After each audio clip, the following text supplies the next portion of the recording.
Suka dengan video ini? Bantu channel ini terus berkarya dan berkembang.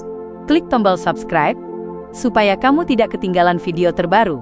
Juga jangan lupa tinggalkan like dan komen kamu di bawah ya.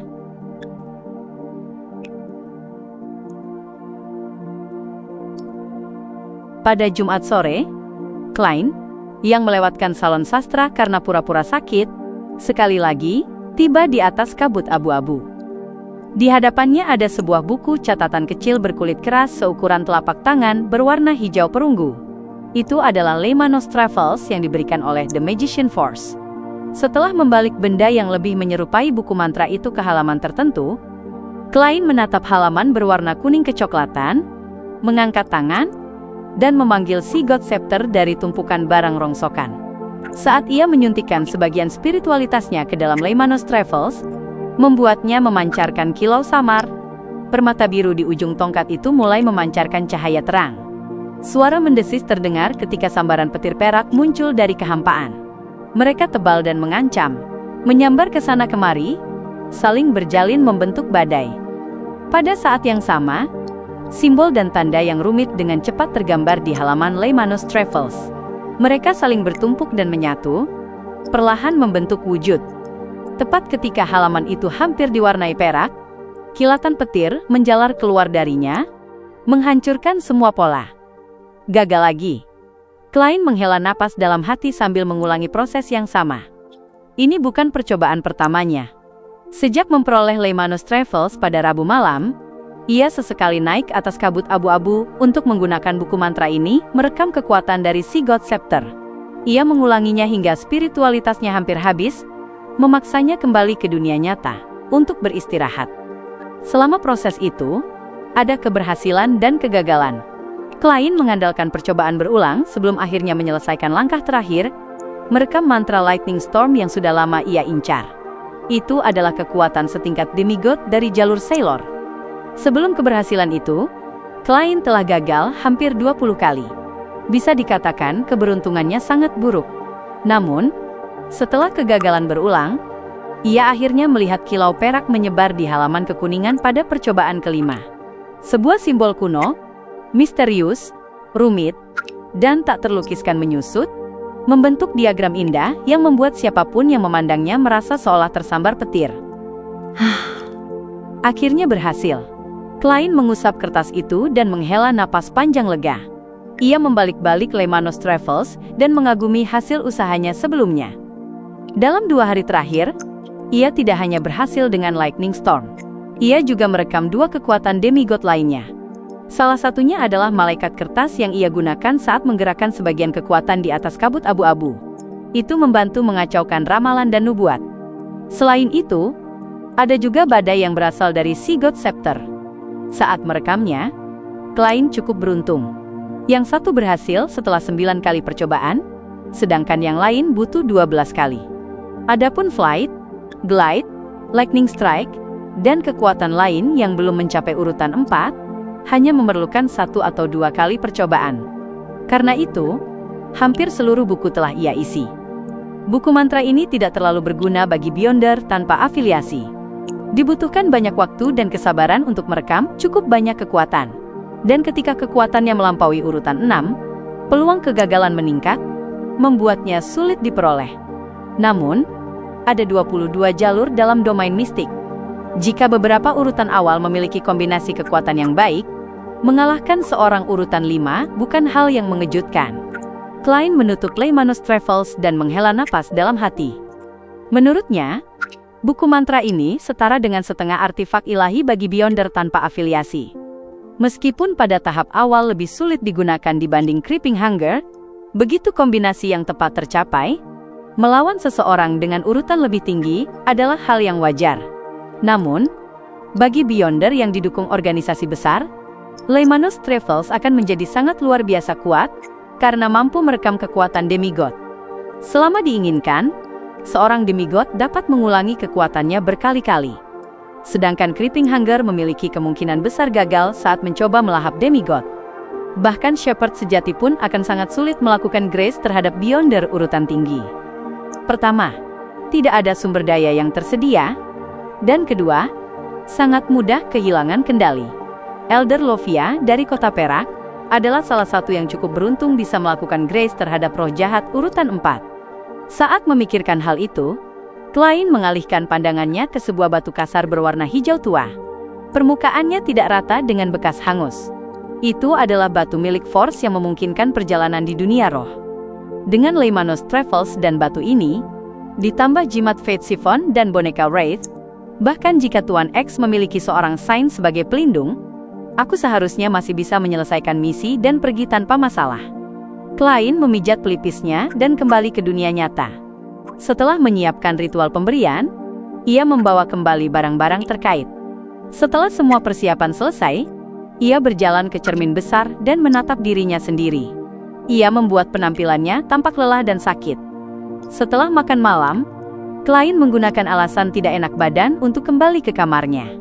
Setelah menikmati pemandangan malam sejenak, ia mengeluarkan cermin kecil seukuran telapak tangan dari laci dan meletakkannya di atas bantal yang lembut dan elastis. Kemudian, Klein mendekat, membuat cermin itu memantulkan sosok Dwayne Dantes bermata biru dan beruban di pelipis. Lalu ia perlahan meluruskan tubuhnya dan mundur satu langkah, menciptakan sosok Dwayne Dantes lain di tempat tidur. Pria itu mengenakan piyama sutra, bersandar pada bantal, memegang buku dengan mata setengah terpejam seolah sedang berpikir. Lumayan. Ilusi cermin ini tidak kalah dengan ilusi boneka kertas. Klein kembali ke meja, mengambil pena, dan menggambar simbol aneh yang merupakan perpaduan antara penyembunyian dan pengintaian misteri. Setelah hening sejenak, Dwayne Dantes di tempat tidur tiba-tiba membuka mata dan tersenyum menjilat. Master Agung, pelayanmu yang setia dan rendah hati, Arodes, telah datang. Harus diakui, bahkan dengan wajah Dwayne Dantes, tidak mungkin terlihat normal dengan senyuman seperti itu. Klein menghela napas dalam hati dan hampir menoleh ke samping. Bagus sekali, pujinya sambil mengangguk. Ia tidak memberi instruksi lain. Dengan setengah topi tinggi, ia meluncur turun dari balkon ke lantai 1. Ia mengikuti jalur taman tersembunyi dan melompati dinding pagar sudut di Jalan Boklun 160. Selama proses itu, ia tidak lupa menutup jendela. Menekan tangan kanannya pada topi dan mendarat di jalan, Klein perlahan mengangkat kepala. Entah sejak kapan, fitur wajah dan garis tubuhnya telah berubah. Rambutnya hitam dan matanya coklat, dengan wajah tipis dan bersudut. Itu adalah petualang gila, German Sparrow, yang memiliki bounty 50.000 pound hanya dari satu negara. Perburuan akan segera dimulai. Distrik Sherwood. Sio, yang hendak pergi ke distrik timur untuk menghadiri pertemuan Beyonder milik Tuan X, dihentikan oleh Force. Kau mau keluar untuk mengumpulkan bahan? Sio berpikir sejenak sebelum menggunakan ungkapan yang sering dipakai temannya. Force mengusap rambutnya dan berkata, "Tidak, untuk menghasilkan uang. Sebelumnya aku menerima misi untuk menemukan debu yang tersisa setelah hantu menghilang. Seperti yang kau tahu, tidak ada hantu di pemakaman. Mereka semua sudah dilepas oleh para pastor dan uskup ke kerajaan dewa masing-masing. Jadi aku hanya bisa pergi ke distrik timur dan mencari target yang mati karena berbagai alasan tanpa diketahui. Apakah kau tega membiarkan wanita cantik dan rapuh sepertiku pergi ke tempat sekacau itu sendirian?" "Tapi, tidak bisa ditunda sehari?" tanya Sio ragu. "Aku berencana ikut pertemuan Tuan X." Force langsung menggeleng. "Tidak, aku harus menyelesaikannya besok. Totalnya 50 pound. Kalau jatuh tempo besok, kenapa tidak kau lakukan beberapa hari lalu?" Sio menatap curiga. Force terkekeh. "Ini pertama kalinya kau mengenalku? Kau tidak tahu aku punya penyakit menunda yang parah? Lagi pula, kau tidak punya uang. Apa gunanya pergi ke pertemuan Tuan X? Kau bahkan tidak tahu bahan Beyonder apa yang kau butuhkan." "Itu benar." Sio akhirnya setuju dan tersenyum. "Apakah semua penulis punya penyakit menunda?" "Mungkin," jawab Force asal, sambil diam-diam menghela napas lega. Di distrik timur, di dalam sebuah penginapan murah, Klein memasuki kamar yang telah dipesan oleh Nona Magician untuknya dengan nama samaran. Di sini, memiliki kamar dan tempat tidur sendiri adalah kemewahan, namun tetap saja kamar seperti itu hanya berharga 12 pence per malam. Tentu saja, banyak penginapan murah di distrik timur bahkan tidak memiliki kamar tunggal. Yang terbaik hanyalah bilik seharga 5 pence per malam, hanya berisi tempat tidur dan sekat untuk mencegah orang lain mengintip saat penghuni berganti pakaian. Adapun tempat tidur susun di ruang bawah tanah, berjumlah 10 hingga 20, hanya berharga 1,5 pence per malam. Penginapan tidak bertanggung jawab atas barang-barang yang disimpan di sana. Bahkan ada cermin. Lumayan. Klein meletakkan topinya dan berdiri di depan cermin besar yang penuh retakan. Ia kemudian mengenakan jubah bertudung yang telah disiapkan oleh Nona Magician. Segera setelah itu, tubuhnya menyusut dengan kecepatan yang terlihat. Kulitnya perlahan memucat dengan sedikit warna malt. Jakunnya menghilang, sementara rambutnya memanjang dan berubah menjadi pirang. Klein langsung mengenali sosok teman Force, meskipun penyamaran itu tidak menunjukkan wajah aslinya. Itu adalah Nona Sio. Namun, karena ada tudung yang menutupi dirinya, ia tidak benar-benar berubah menjadi wanita. Ia hanya menyesuaikan bagian yang mudah dikenali. Aku tidak bisa berbuat apa-apa soal tinggi 150 cm. Aku harus mencerna seluruh ramuanku sebelum bisa mencapai batas ini. Untungnya, Nona Sio menyamarkan diri dengan menambah tinggi badan. Aku tidak perlu pusing soal ini. Klein menatap sosok setinggi 160 cm di cermin, lalu mengganti sepatu dengan sepatu bot kulit datar. Setelah menyelesaikan penyamaran, Klein menutup kepalanya dengan tudung dan diam-diam meninggalkan kamar melalui jendela. Ia berjalan memutar di gang-gang distrik timur, hingga tiba di luar bangunan tempat Tuan X mengadakan pertemuan Beyonder. Setelah mengingat sandi yang diberikan oleh Nona Magician, Klein mengetuk pintu dengan jari, 3 ketukan ringan dan 3 ketukan berat. Dipisahkan oleh 2 jeda panjang dan 3 jeda pendek. 10 detik kemudian, pintu terbuka tanpa suara. Seorang pelayan dengan topeng besi mengamati pengunjung itu sebelum memberi jalan. Klein berjalan masuk dengan tenang tanpa menunjukkan tanda kepanikan sedikit pun.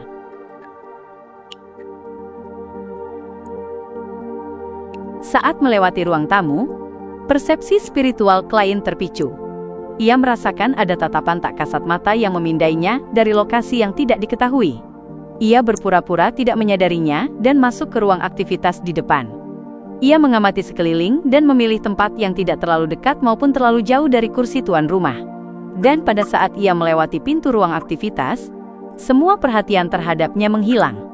Jika bukan karena Wraith memiliki 3 segel untuk mengisolasinya, kemungkinan besar sudah akan terdeteksi. Tuan X tampaknya tidak seberani dan segila yang terlihat. Klein duduk dan menggerakkan tudungnya, menyembunyikan wajahnya lebih dalam ke dalam bayangan. Sekitar 10 menit kemudian, ketika sebagian besar anggota telah tiba, Tuan X yang mengenakan topeng kuningan muncul di pintu tanpa menimbulkan keributan. Ia berjalan masuk dan menuju kursinya. Ia mengenakan jubah klasik hitam dengan topi penyihir runcing. Saat berjalan, auranya terkendali, namun cukup untuk membuat semua orang yang hadir menundukkan kepala tanpa sadar. Berbalik dan perlahan duduk, Tuan X menyapu ruangan dengan pandangannya dan berkata dengan suara berat, "Mari kita mulai." Dia berada dalam jarak 4 meter. Klein tidak terburu-buru bertindak. Ia menarik kembali pandangannya dan dengan sabar mengamati beberapa anggota pertemuan yang bertukar informasi tentang orang-orang dengan keberuntungan abnormal demi uang. Sesekali, Tuan X menanggapi. Waktu berlalu, dan fokus pertemuan beralih dari tindakan Tuan X yang membagikan hadiah ke transaksi antar anggota. Klein tidak ragu saat ia mengetukkan ibu jari kirinya ke ruas pertama jari telunjuknya 2 kali, mengaktifkan penglihatan benang tubuh roh miliknya. Benang hitam ilusi segera muncul di depan matanya, memancar dari tubuh berbagai orang, menjulur ke dalam kehampaan menuju jarak yang tak terbatas. Setelah melakukan pengamatan sederhana terhadap benang-benang tersebut, Klein mulai diam-diam mengendalikan benang tubuh roh milik Tuan X. Ada 2 kesulitan dalam misi ini menurut rencananya. Yang pertama adalah, karena astrologer merupakan salah satu pekerjaan awal di jalurnya, Tuan X atau Saint tersembunyi dari Aurora Order mungkin dapat merasakan bahaya saat ia mulai mengendalikan benang tubuh roh, dengan sangat peka mendeteksi kejanggalan. Klein tidak yakin mengenai intuisi spiritual Tuan X karena saat Nona Sharon masih dalam kondisi Wraith, ia gagal menyadari pengendalian marionetis Rosago terhadap benang tubuh roh miliknya. Namun, untuk seorang Saint yang merupakan demigod, seorang Beyonder urutan tinggi yang telah memperoleh keilahian, tidak ada sifat khusus yang akan mengejutkan Klein. Tidak aneh jika intuisi spiritual makhluk tersebut terpicu karena perubahan pada benang tubuh roh orang lain. Bagi marionetis lain, mereka mungkin tak berdaya menghadapi hal ini. Namun Klein berbeda. Ia memiliki identitas lain sebagai The Fool. Ia memiliki kekuatan dari ruang misterius di atas kabut abu-abu untuk membantunya, memungkinkan dirinya mengandalkan malaikat kertas untuk menghasilkan gangguan dan menghilangkan masalah tersembunyi. Pertemuan berlanjut tanpa keanehan. Lebih dari 10 detik berlalu saat Klein hampir mendapatkan kendali awal atas Tuan X. Hanya tersisa 3 detik. Tetapi Oracle Aurora Order ini sama sekali tidak menyadarinya. Ia tetap mengamati penyelesaian transaksi lain dengan tatapan dalam. Pikirannya tak dapat ditebak. Pada saat kritis, Klein berhenti. Ia nyaris mempertahankan progresnya saat ia mengulurkan tangan, meraih ke dalam saku jubah bertudung, dan menyentuh kotak cerutu besi yang telah disegel dengan dinding spiritualitas. Klein menggerakkan jari-jarinya, menyentuhnya dengan lembut untuk menghilangkan dinding spiritualitas itu, membiarkannya menyebar menjadi angin berputar di dalam sakunya. Ia menarik kembali tangannya dan menunggu beberapa detik lagi, hingga pandangan Tuan X beralih ke samping sebelum melanjutkan pengendalian benang tubuh roh. 2 detik. 1 detik. 0. Pikiran Tuan X menjadi lamban seolah seseorang menuangkan semen yang diaduk ke dalam dirinya. Musuh. Bahaya. Pikiran yang lambat muncul di benaknya saat ia dengan cepat mengambil keputusan. Ia berencana mencari bantuan dari bawahannya dan entitas yang mengawasi secara diam-diam, serta melakukan perlawanan efektif. Pada saat ini, rasa dingin menembus tubuhnya, mencegah anggota tubuh dan mulutnya merespons kehendaknya. Admiral of Blood Senor. Kepemilikan oleh Wraith. Ada banyak kelemahan dalam pengendalian benang tubuh roh oleh marionetis. Masalah terbesar adalah target segera menyadari ada masalah begitu kendali awal tercapai. Mereka kemudian masih memiliki kemampuan untuk menjalankan rencana darurat. Jika 1 lawan 1 tanpa orang lain di sekitar, Klein tentu bisa memanfaatkan kondisi target yang semakin terhambat untuk mengganggu setiap perlawanan. Namun, jika target memiliki bantuan, sangat sulit bagi pengendalian marionetis untuk menipu orang lain. Dibutuhkan bantuan lingkungan atau rekan untuk menyembunyikan hal tersebut tanpa terungkap. Dan dalam hal ini, Wraith yang mampu merasuki target dan mengendalikan mereka secara paksa adalah dukungan terbaik bagi seorang marionetis. Alasan Klein tidak langsung masuk ke tahap kendali awal adalah karena ia perlu melepaskan Wraith. Setelah pemeriksaan awal di pintu, kewaspadaan di ruang aktivitas lokasi pertemuan jelas menurun. Mata Tuan X membelalak saat pikirannya melambat. Upaya naluriahnya untuk berteriak terhalang oleh tenggorokan dan mulutnya, membungkamnya sepenuhnya. Upayanya mengangkat tangan juga melambat saat ia meraih cangkir teh porselen di sampingnya. Ini sepenuhnya bertentangan dengan kehendaknya. Itu karena aura dingin yang mengisi setiap sudut tubuhnya. Wraith. Marionetis. Tidak. Jika ini berlanjut, aku akan mati dalam diam. Tuan X segera mengendalikan spiritualitasnya saat ia membentuk simbol dan label rumit dalam pikirannya. Ia hendak membuka Traveler's Door, yang juga merupakan pintu teleportasi, untuk melarikan diri dari jangkauan kendali marionetis.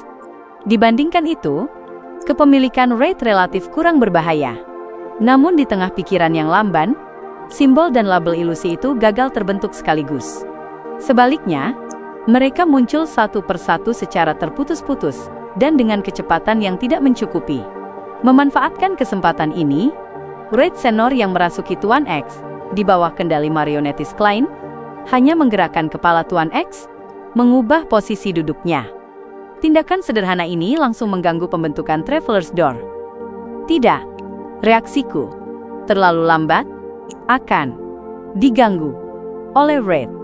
Gunakan item mistis. Mata Tuan X memerah, tetapi tidak satu pun bawahannya di sekitarnya menyadarinya. Bahkan yang mengawasi secara diam-diam pun tidak melihat keanehan. Adapun anggota pertemuan yang sedang berinteraksi dan berdagang, mereka menurunkan suara karena perubahan posisi duduknya. Saat itu, ruang aktivitas dipenuhi orang.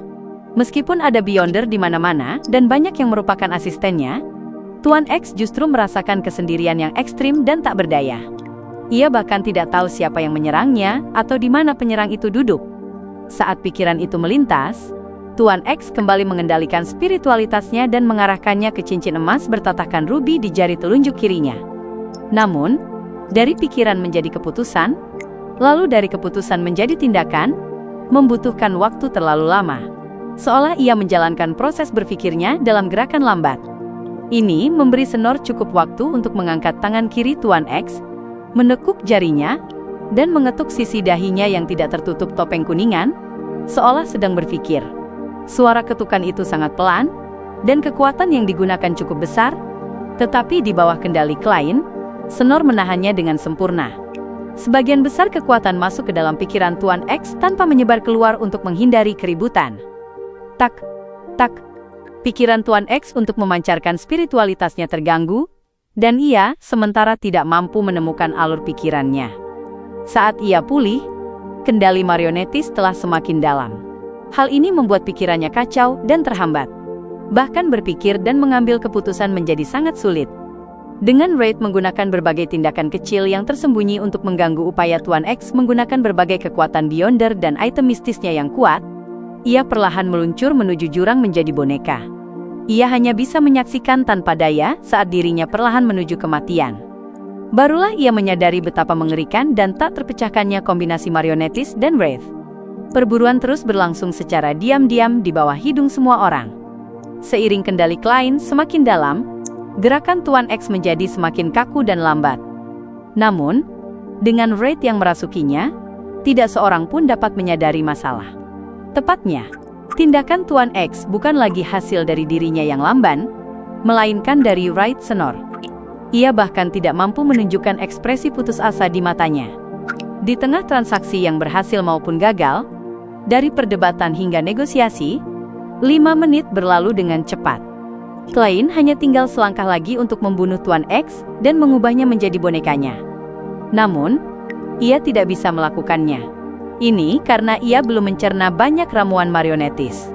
Saat ini ia hanya bisa mengendalikan satu boneka, jadi jika ingin mengubah Tuan X, ia harus melepaskan Wraith Senor. Namun begitu ia melepaskan Senor, Admiral of Blood yang sudah lama mati itu akan segera muncul dan ditemukan oleh semua orang. Itu akan menimbulkan masalah besar. Demikian pula, jika Klein tidak melepaskan boneka Wraith-nya dan membunuh Tuan X saat ia tidak mampu melawan, ia juga harus mempertimbangkan Saint Aurora Order yang bersembunyi di bayangan. Ini adalah bagian tersulit kedua dari rencananya. Mengendalikan Tuan X secara diam-diam dan menghilangkan kemampuannya untuk melawan, tidaklah sulit dengan kombinasi marionetis dan Wraith. Cara membunuhnya pun tidak sulit. Dalam kondisi sekarang, Tuan X bisa dengan mudah diselesaikan Klein menggunakan peluru udara. Kesulitannya adalah bagaimana pergi dengan aman setelah melakukan hal tersebut. Ini benar-benar membutuhkan kesabaran yang cukup. Waktu berlalu perlahan sementara Klein tampak tenang meskipun sarafnya tegang. Ia berpura-pura tidak tertarik pada item yang muncul dan tetap diam sepanjang waktu. Akhirnya, ketika pertemuan berakhir, Tuan X berkata dengan suara berat dan sepenuhnya normal, "Selesai." Kata-katanya singkat, sama seperti cara ia mengakhiri pertemuan sebelumnya. Inilah yang dijelaskan Xio kepada Force. Saat para anggota pertemuan berdiri satu persatu, Klein membaur di antara mereka, tampak tidak mencolok. Pada saat yang sama, ia memasukkan tangannya ke dalam saku dan membuka Lemanos Travels berdasarkan sentuhan.